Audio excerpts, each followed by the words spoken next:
आदमी हैरान रह गया जब उसने देखा कि वह लड़की जिसने 8 साल तक उसे पाने के लिए हर कोशिश की थी, उसी पार्टी में उसकी सबसे नापसंद लाल ड्रेस पहनकर आई है। इन 8 सालों में लड़की ने कभी लाल रंग का कपड़ा तक नहीं पहना था, लेकिन आज वह बेफिक्र होकर दूसरों के साथ हंसती खेलती नजर आ रही थी। तब उसे एहसास हुआ कि शायद वह सच में उसे भूल चुकी है। आधे महीने पहले उसने सुना था कि उसकी पुरानी प्रेमिका वापस आ रही है। बिना एक पल गंवाए वह लड़की को हाईवे पर छोड़कर एयरपोर्ट के लिए निकल गया। लड़की विनती करती रही कि उसे अकेला न छोड़ा जाए, लेकिन उसने पीछे मुड़कर नहीं देखा। लड़की सड़क पर रोती रह गई और उसी क्षण उसने इस 8 साल पुराने रिश्ते को खत्म करने का फैसला कर लिया। तभी एक कार ने उसे टक्कर मार दी और वह बेहोश हो गई। होश आने पर वह अस्पताल में थी, जहां उसकी दोस्त ने बताया कि उसे एक दुर्लभ बीमारी हो गई है जिसमें वह सब कुछ याद रखती है, लेकिन उस आदमी को पूरी तरह भूल चुकी है जिससे वह 8 साल से प्यार करती थी। धीरे धीरे उसे पता चला कि 8 साल पहले उसने अपनी सहेली के घर उस आदमी को पहली बार देखा था और तभी से उससे प्यार करने लगी थी। लेकिन इतने सालों में आदमी ने उसे कभी स्वीकार नहीं किया और हमेशा अपनी पुरानी प्रेमिका के बारे में सोचता रहा। फिर भी लड़की उम्मीद करती रही कि एक दिन वह उसे अपना लेगा। एक बार नशे में आदमी ने उसे अपनी पुरानी प्रेमिका समझ लिया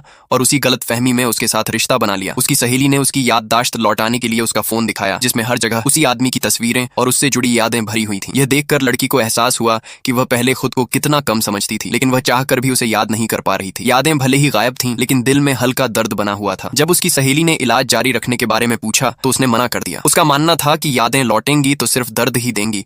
इसलिए उसने खुद से प्यार करना सीखने का फैसला किया और उस आदमी से जुड़ी हर चीज को अपनी जिंदगी से हटा दिया। इसी बीच उसकी माँ का फोन आया, जिन्होंने बचपन में तय हुए रिश्ते के बारे में बताया और पूछा कि क्या वह उसे एक मौका देना चाहती है। लड़की ने बिना झिझक हामी भर दी और साफ कह दिया कि अब उसे अपनी सहेली का भाई बिल्कुल पसंद नहीं है। जब वह अचानक उस आदमी के सामने आई तो उसने उसे एक अजनबी की तरह देखा, लेकिन आदमी को लगा कि वह जानबूझकर उसका पीछा कर रही है। लड़की ने हाथ से और अस्पताल की बात समझाने की कोशिश की, पर उसने विश्वास नहीं किया। उसी समय उसकी पुरानी